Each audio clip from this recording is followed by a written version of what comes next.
Gaza में Israeli बलों और हमास लड़ाकों के बीच भीषण जंग जारी है। हमास लड़ाके घात लगाकर इजरायली सैनिकों और उसके टैंकों को तबाह कर रहे हैं। इससे बौखलाए इजरायली पीएम नेतन्याहू ने गाजा में अपने अभियान को तेज करने का ऐलान किया है। इस कड़ी में उत्तरी गाजा के जबालिया में इजरायली बलों ने अपने ऑपरेशन को धार दी। इजरायली जवानों ने ओल्ड स्ट्रीट पर रिफ्यूजी लोगों की साइट पर निशाना बनाया। इस जोरदार हमले में एक घर में ठहरे 13 बच्चों समेत 33 लोगों की मौत हो गई। हमास ने इजरायल के ताजा हमलों को नरसंहार करार देते हुए इसकी जानकारी दी। दावा है कि इजरायली हमला गाजा के उत्तरी इलाके में मेडिकल और इमरजेंसी सेवाओं की भारी कमी के बीच हुआ। बताया तो ये भी जा रहा है कि इजरायली सेना की ओर से लगाए गए सख्त घेराबंदी के चलते हुआ। बताया जा रहा है कि गाजा का पूरा उत्तरी तीसरा हिस्सा इजरायल के जमीनी आक्रमण का पहला लक्ष्य था।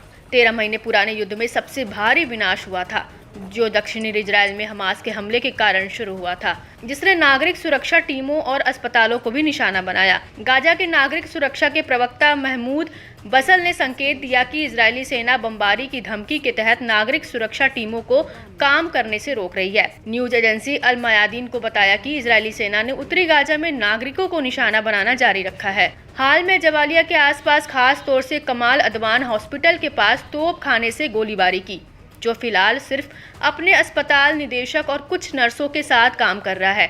गाजा के नागरिक सुरक्षा के प्रवक्ता ने अंतर्राष्ट्रीय संगठनों से लोगों की सुरक्षा और मेडिकल टीमों को उत्तरी गाजा में वापस जाने की अनुमति देने के लिए दबाव डालने की अपील की। बीते 400 दिनों से अरब जगत और अंतर्राष्ट्रीय समुदायों ने मुंह तोड़ रखा है।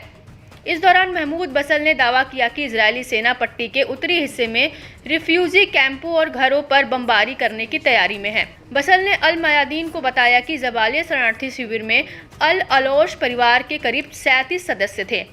अस्पताल प्रशासन ने बुनियादी सप्लाई चेन, आपातकालीन सेवाओं और उत्तरी गाजा पर घेराबंदी हटाने का आह्वान किया।